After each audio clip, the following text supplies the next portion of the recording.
오늘 본문은 히브리서 9장 3절 4절입니다. 히브리서 9장 3절 4절입니다.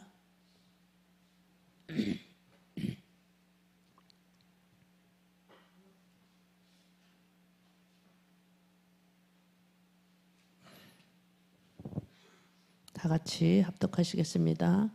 또 둘째 휘장 뒤에 있는 장막을 지성소라 일컬라니 금양대와 사면을 금으로 싼 언약궤가 있고 그 안에 만나를 담은 금 항아리와 아론의 쌍난 지팡이와 언약의 비석들이 있고. 아멘. 오늘 제목은 성소와 지성소의 기도라는 제목으로 말씀을 드리겠습니다. 성물들의 영적인 의미에 대해서 보겠습니다. 성막 안에는 세 가지 성물이 나옵니다. 그 성막에 세 가지 성물이 나오는데 히브리서에서 보면은 지성소 안에 금향로가 있다고 나와요. 그런데 또 출애굽기에 가서 보면 금향로가 성소와 지성소 사이인 지성소 문 앞에 위치해 있다고 이렇게 나오고 있습니다. 출애굽기 40장 26절에 보니까 그가 또 금향단을 회막안 휘장 안에 두고 이렇게 나와요. 그런데 갑자기 신약에 가니까 금향로가 지성소로 가버린 거예요. 이게 어떻게 된 것일까? 이것 좀 잠시 후에 알려드리겠습니다. 우선 언약궤와 안에 있는 세 가지 성물을 살펴보겠습니다. 만나를 담은 금항아리. 만나를 담은 금항아리는 무엇일까요? 구약에는 만나가 하늘에서 내려오는 것이었어요. 하늘에서 우리가 먹을 수 있는 거고 하늘에서 내려오는 것이었고, 신약에 와서는 하늘에서 내려온 내려온 살아있는 떡으로 표현하신 분이 바로 예수님이세요. 예수 그리스도시고 예수님께서 말씀하셨어요. 나는 하늘에서 내려온 떡이다. 이렇게 본인 입으로 표현을 하신 거예요. 예수님의 살을 말씀하신 것입니다. 또 주님은 내 살을 먹고 나의 피를 마시는 자는 영원한 생명을 얻는다. 이렇게 말씀을 하셨어요. 그러니까 믿는다라는 건 먹는다라는 뜻도 된다는 거죠. 예수 믿으면 영원히 살 수 있다라는 거죠. 우리가 예수님의 살을 먹고 예수의 피를 마신다는 그것은 무슨 의미일까요? 예수님의 피를 마셨으니 내가 죄를 용서받은 것입니다. 따라서 내가 예수의 살을 먹고 영생을 받았다면 다시 죄 가운데로 나가는 것이 아니라 이제부터는 예수님의 말씀대로 살아야 되는 거예요. 요한복음 6장 51절에 보니까 요한복음 6장 51절에 보니까 나는 하늘에서 내려온 산떡이니 사람이 이 떡을 먹으면 영생하리라. 나의 줄 떡은 곧 세상의 생명을 위한 내 살이로다. 이렇게 말씀을 하셨어요. 우리가 육을 입고 있을 때는 밥을 먹어야 돼요. 밥을 먹지 않으면 우리가 살 수 없잖아요. 양식이잖아요. 그래서 이스라엘 백성들이 먹을 거 없다고 아우성칠 때 하나님께서 하늘에서 만나를 내려주셨어요. 근데 신약에 와서는 나는 하늘에서 내려온 산떡이다. 하나님 직접 예수님이 이렇게 말씀을 하셨어요. 이 떡을 먹으면 영생하겠다. 영원히 산다는 거예요. 내가 줄 떡은 세상에서 생명을 위한 내 살이다. 이렇게 말씀하셨어요. 그리고 54절 보니까 내 살을 먹고 내 피를 마시는 자는 영생을 가졌고 마지막 날에는 내가 그를 다시 살리리라. 그러니까 우리가 이 땅에서는 죽었어도 천국을 가면 영원히 살 수 있다라는 거잖아요. 그 다음에 아론의 쌍난 지팡이에 대해서 말씀을 드리겠습니다. 두 번째는 아론의 쌍난 지팡이예요. 말씀 준비해 주세요. 완전히 마른 나무에서 싹이 난다는 게 있을 수 있는 일일까요? 우리가 죽은 나무 가지를 갖다 놨어. 근데 싹이 난다는 건 있을 수가 없잖아요. 이런 기적은 또 누가 일으켰나요? 바로 예수님이세요. 예수님이 십자가를 지셨을 때 그 십자가도 죽어 있는 마른 나무였어요. 그 죽어 있을 때 마른 나무에 예수님이 십자가를 지셨음으로 말미암아 영원한 생명의 싹이 되신 거예요. 생명이 없었던 아론의 지팡이에 싹이 난 것처럼 영원한 생명을 우리에게 주신 것입니다. 아론의 쌍난 지팡이도 예수님의 능력을 상징하는 것임을 볼 수 있습니다. 그 다음에 언약의 돌판들, 언약의 두 돌판이 있어요. 마지막으로 십계명에 대한 언약의 두 돌판입니다. 모든 율법을 완성하신 분이 예수 그리스도라는 것을 우리가 의미하는 것이죠. 우리 예수님이 말씀하심으로 말씀의 본체이신 그리스도께서 십계명을 우리에게 주신 것이나 다름이 없는 거예요. 마태복음 5장 17절. 마태복음 5장 17절에 보면 십계명을 모세가 보는 눈앞에서 돌판 위에 새겨 놓으신 분이 여호와 하나님이세요. 그 하나님의 눈에 보이지는 메시아로 오신 예수 그리스도세요. 예수님께서 구약시대에 말씀하신 것을 직접 몸소 오셔서 모든 율법을 더 온전케 완성해 놓으신 거예요. 한번 읽어보세요. 마태복음 5장 17절. 내가 율법이나 선지자나 폐하러 온 줄로 생각지 말라. 폐하러 온 것이 아니요 완전케 하려 함이로다. 하나님이 율법을 더 온전케 완성케 하라고 하셨다는 거죠. 하나님의 모든 율법을 다 완성해 주신 거예요. 하나도 폐한 것이 없다는 거예요. 우리는 이 세 가지 성물의 의미에 대한 것을 영적인 눈으로 보았을 때 예수 그리스도임을 꼭 알아야 되는 것이에요.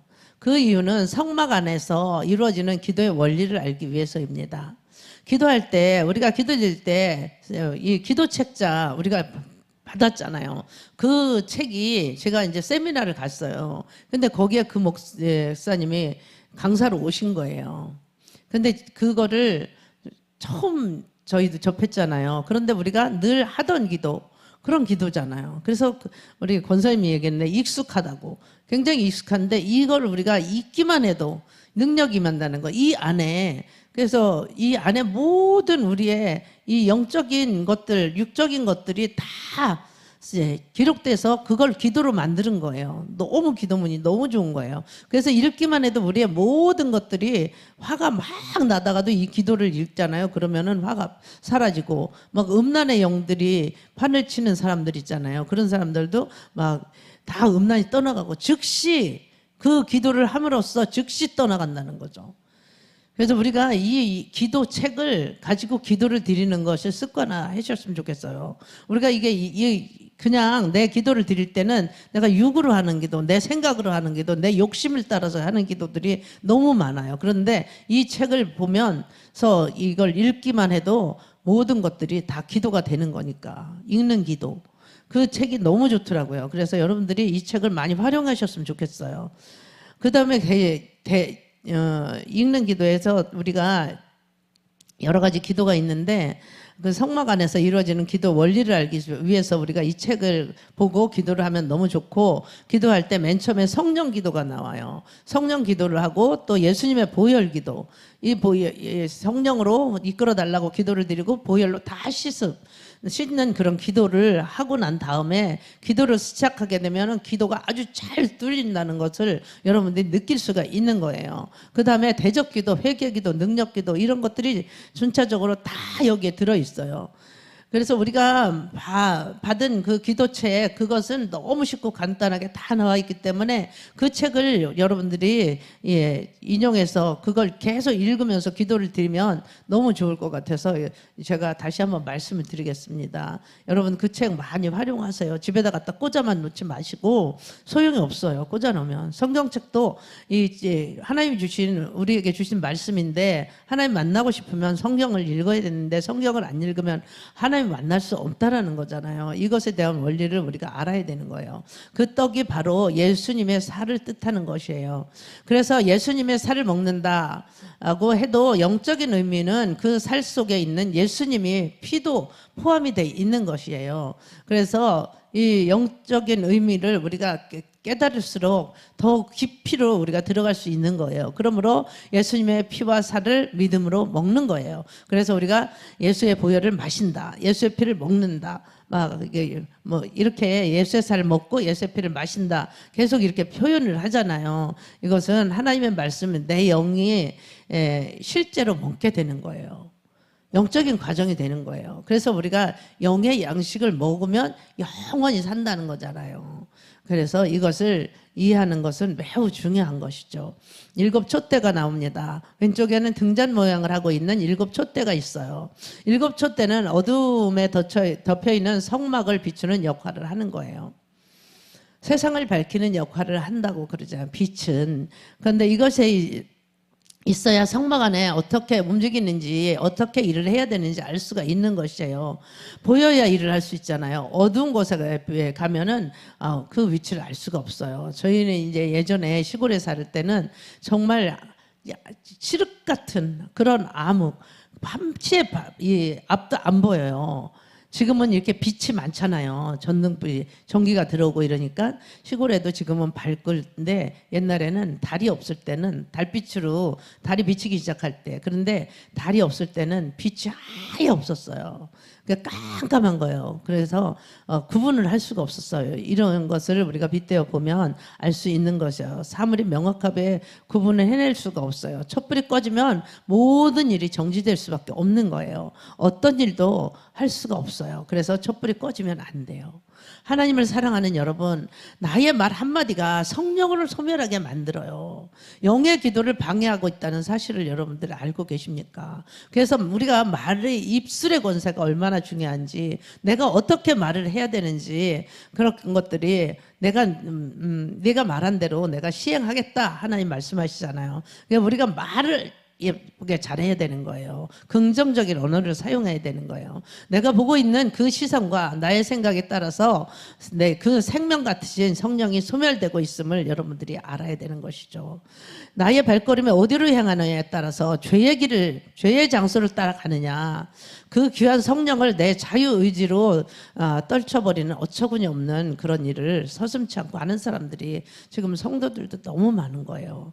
이 말은 영적인 의미에서 나의 삶에 의지해서 성령의 기름이 바닥을 나는 거예요. 성령의 기름이 다 소멸되었다는 뜻이에요. 그래서 우리가 무슨 말을 하느냐, 또 어디를 가느냐, 어떤 것을 보느냐 이런 거에 따라서 내가 성령이 소멸될 수도 있고 성령이 의의 기름으로 준비할 수도 있다라는 것입니다. 성령님께서 우리가 올려드리는 그런 영의 기도에 힘을 실어주시는 것이죠. 계속해서 기도를 할 수 있도록 도우시는 분이 반드시 성령님이라는 것을 여러분들이 기억하셔야 되는 것입니다. 그러므로 성막 안에 기도의 불은 하나님의 영이신 성령께서 운행하시면서 이렇게 뚫어주시고 넓혀주시고 열어주시고 그러는 거예요. 성막은 네 겹의 덮개로 덮여 있어요. 햇빛이 조금도 들어갈 수가 없어요. 계속 네 번이나 덮어놨기 때문에 일곱 촛대는 어두운 성막 안을 비춰주는 중요한 역할을 하고 있습니다. 출애굽기 25장 36절 37절에 보면은 출애굽기 25장 36장 37절을 한번 보시겠습니다. 특별히 이 성소 안에는 많은 레위인들이 살았어요. 그들이 제사장의 역할을 했어요. 그 성소 안에 들어간 사람은 제사장의 직분을 얻은 거룩한 사람들이에요. 한번 읽어보시겠습니다. 그 꽃받침과 가지를 줄기와 연하게 하여 전부를 정금으로 쳐 만들고 등잔 일곱을 만들어 그 위에 두어 앞을 비추게 하며. 아멘. 그래서 예수님은 요한복음 8장 12절에 나는 세상의 빛이니 나를 따르는 자는 어둠에 다니지 아니하고 생명의 빛을 얻으리라 라고 말씀을 하세요. 그래서 예수님은 나를 따르라는 그 말이 따르라고 이렇게 말씀을 하신 거예요.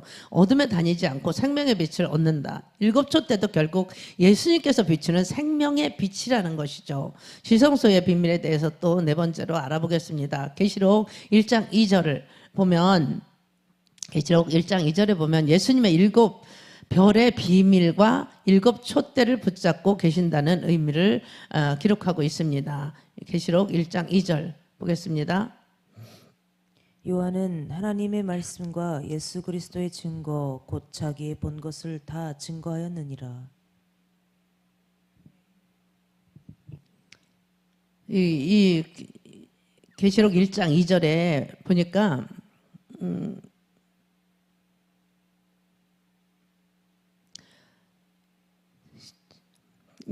예수님이 7별의 비밀과 7금초대를 붙잡고 계신다는 의미로 기록해 놨는데 지성소 안에는 언약궤가 있고 그 언약궤 안에는 아론의 쌍난 지팡이, 언약의 돌판들이 있습니다. 언약의 돌판을 이 상징하는 분도 바로 예수님이십니다. 요한복음 6장 35절을 보니까 예수께서 가라사대 내가 곧 생명의 떡이니 내게 오는 자는 결코 줄이지 아니할 터요 나를 믿는 자는 영원히 목마르지 아니하리라. 예수님은 생명의 떡이다 말씀하시고, 그리고 51절에 나는 하늘로서 내려온 산떡이다 이렇게 말씀하세요. 산떡을 먹으면 영생하리라. 나의 줄 떡은 곧 세상의 생명을 위한 내 살이로다 이렇게 말씀하십니다. 예수님이 생명을 살로 주기 위해서 십자가의 실체로 못 박혀 죽으시고 3일 만에 부활을 하셨어요. 제사장들은 떡상에 올린 떡을 먹는다는 영적인 의미가 있습니다.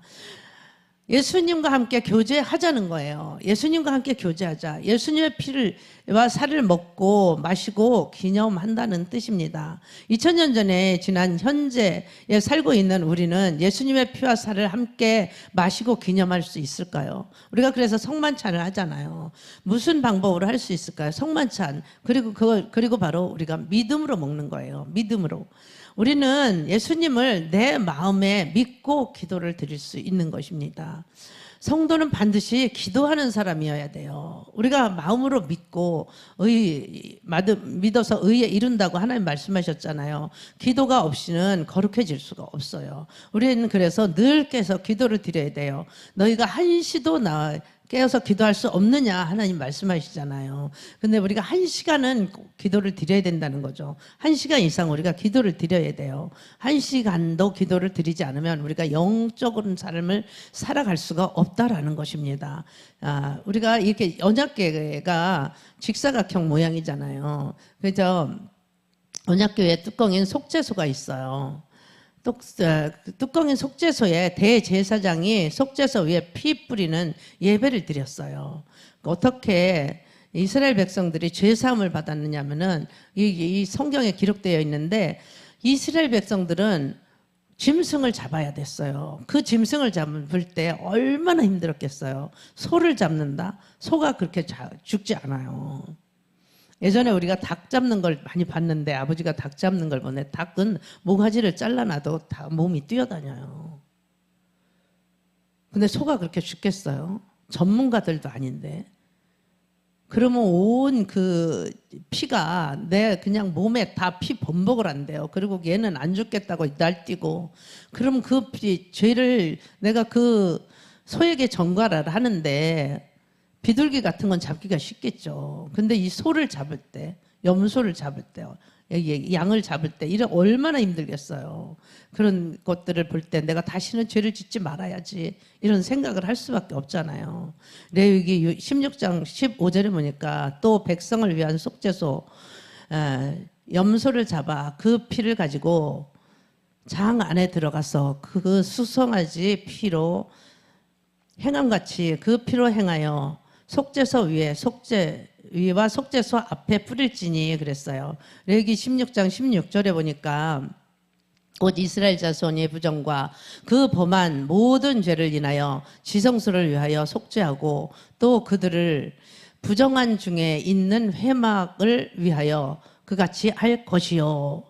출애굽기에 보면 하나님의 언약궤를 먼저 만들라고 그랬는데 다음으로 속죄소를 만들라고 이렇게 말씀을 하셨어요. 그리고 그 위에 그룹 천사들을 만들라고 말씀을 하셨어요. 그 위에 천사들은 날개로 속죄소를 덮고 있는 모양을 하고 있어요.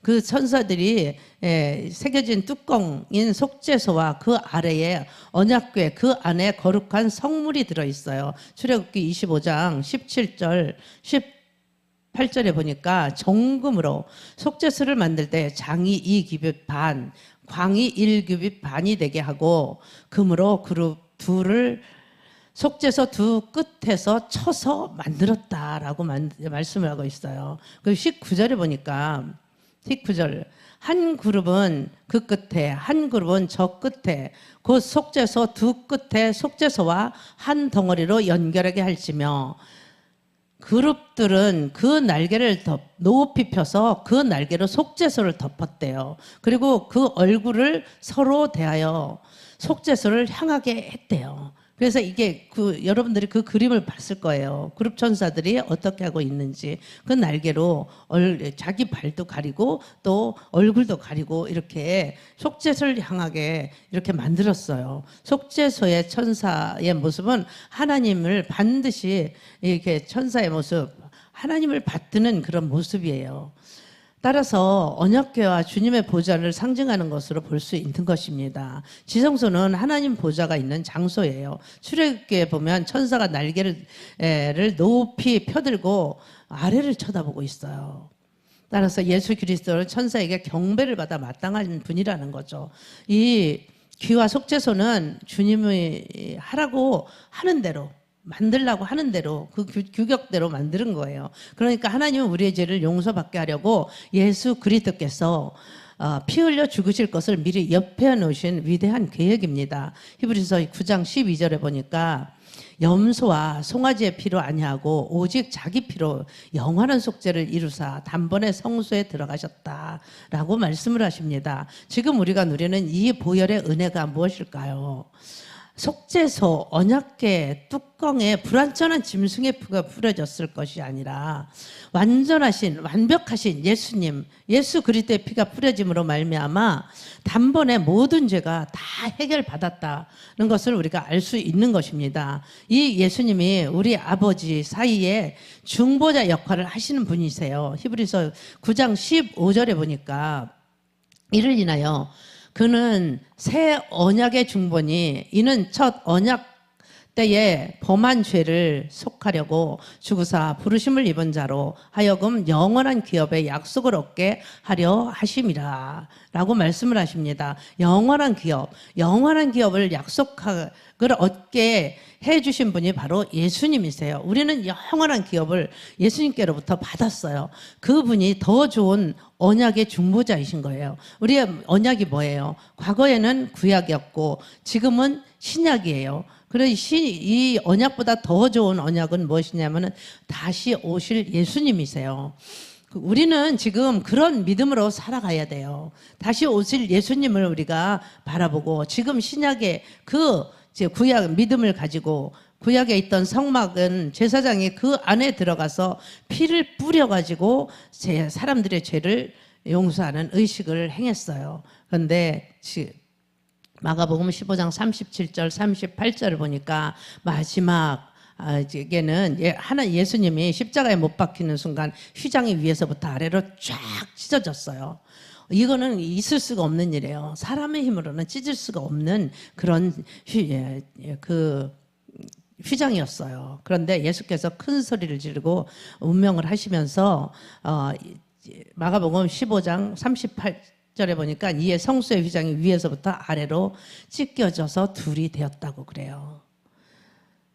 이게 말씀을 보니까 우리가 모든 예수님께로 그냥 들어갈 수 있는 문을 그냥 열어주신 거예요. 그래서 마가복음 38장에 휘장이 위에서부터 아래로 찢어졌다. 둘이 이렇게 말씀하고 계시잖아요.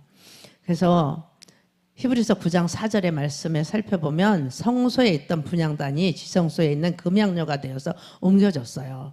금향로는 영적인 의미에서 기도를 의미하는 거예요.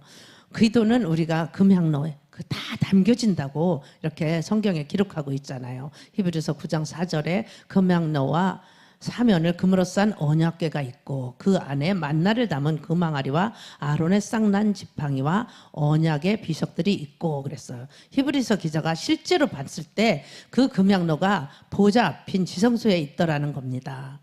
그 이유는 예수님이 우리 대제사장 중에 더 큰 제사장으로 오셨기 때문이에요. 십자가에서 우리의 죄를 해결하시고 고난 가운데서 실제로 죽으시고 난 다음에 부활하신 예수님이 지금 하나님 우편에 앉아 계신 거예요. 구약시대에는 대제사장이 성막에 들어가서 성소에 있는 분향단을 사용했는데 예수님이 십자가에서 모든 것을 다 이루시고 난 다음에는 금향로를 가슴에 안고 지성소로 그냥 들어가 버리신 거예요. 그러면 예수님의 부활은 무슨 의미가 있을까요? 예수님은 성소에서 지성소로 옮겨서 기도할 수 있는 그런 믿음도 포함된다는 영적인 비밀이 숨겨져 있는 거죠. 우리는 지성소 안에 들어가서 가장 거룩한 기도를 드릴 수 있게 되었어요. 보혈의 권세로 죄 사함을 받았어요. 누구든지 예수의 이름으로 기도할 수 있게 되었다는 것을 우리가 반드시 기억해야 되는 것입니다. 성도와 신부의 차이가 있어요. 마지막에 성도와 신부의 정확한 차이에 대해서 정리해드리면, 성막 안에 들어오지 못한 사람들은 예수님 말씀대로 올바른 믿음으로 믿지 않는 사람들이에요. 이 사람들은 바깥들에 있는 사람들이에요. 아직 성도가 아니다라는 거죠. 예수님을 믿기는 하나 구원을 얻었다라고 확신을 할 수가 없어요. 이사야 말씀처럼 마당난 받는 사람을 의미하는 거예요. 이사야 1장 12절에 보니까 너희가 내 앞에 보이러 오는 것은 그것을 누가 너에게 요구하느냐, 내 마당만을 밟을 뿐이니라. 하나님 이렇게 말씀하셨잖아요. 대다수 사람들이 성막 바깥들에서 존재하고 있는 거예요. 그리고 그 중에 성소에 들어간 사람들은 이들을 우리가 성도라 부르는 거예요. 성도라 부를 수 있는, 아무나 성도가 되는 것은 아니에요. 성도는 성막의 성소까지 들어간 아주 귀한 믿음의 반열에 가진 사람들이에요. 그리고 그 성도에서 뽑힌 자들이 지성소 안에 들어가서 하나님 앞에 아름다운 신부가 되는 거예요. 지성소에 들어간 자들이 여기서부터 신부의 반열을 인정받아서 살아가는 거예요. 그러나 신부가 된다고 하여도 모두가 똑같은 신부로 인정을 받는 것은 아닙니다. 공의 하나님, 그 사람이 영적인 거룩에 따라서 그 계차와 반열이 정확하게 구분해 놓으셨습니다. 완전한 신부는 하나님의 말씀이 십계명 목숨 걸고 지키는 사람들이에요. 생명을 아끼지 않을 정도로 마음판에 새기고 생각하는 그런 사람들입니다. 이들은 지성소 안에 있는 언약궤 두 돌판의 삶을 옷으로 입고 사는 사람들입니다. 신부는 절대로 무슨 일이든 있을지라도 신부의 옷을 벗지 않아요. 밥을 먹을 때에도 입고 있고, 잠을 잘 때도 신랑이 한밤중에 오실는지 언제 오실지 모르기 때문에 옷을 벗지 않아요. 영으로 깨어있는 그런 상태로 잠을 자기 때문에 우리는 그 신부의 옷을 벗을 수가 없는 것입니다. 그런 사람들이 바로 영적인 사람들이에요. 여러분들이나 저는 과연 어느 위치에 있는지 한번 점검해 보시기 바랍니다. 성도로, 그리고 신부에서 가장 최고의 반열로 인정받는 완전한 신부의 모습이 될로 여러분들이 살아가시길 소망합니다. 세상에서 가장 아름다운 믿음은 보이는 것에 잠깐이고 것을 인식하는 믿음입니다. 보이지 않는 것에 주목하는 믿음입니다. 보이지 않는 것을 창조하신 하나님을 찬양하는 믿음입니다. 보이지 않는 증거를 마음을 통해서 믿는 믿음입니다. 보이지 않는 일을 경고를 받아서 방주를 준비하는 그런 믿음입니다.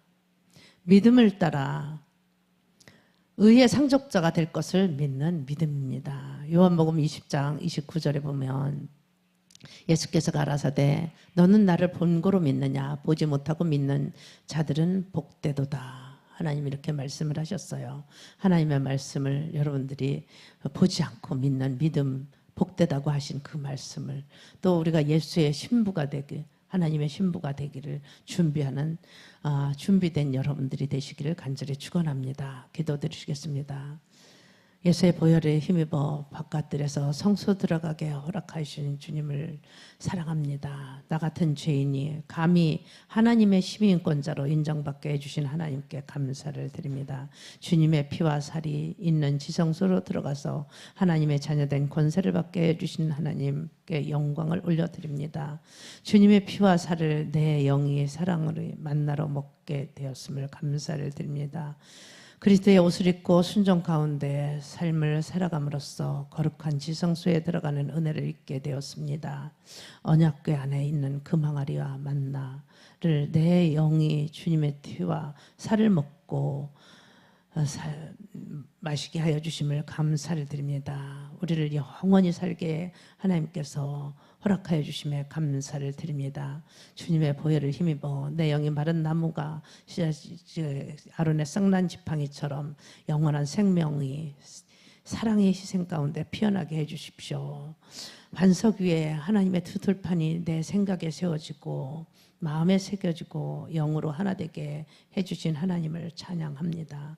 온전하고 아름다운 그리스도의 신부가 되게 하여 주시옵소서. 거룩한 신부의 모습으로 살게 하여 주시옵소서.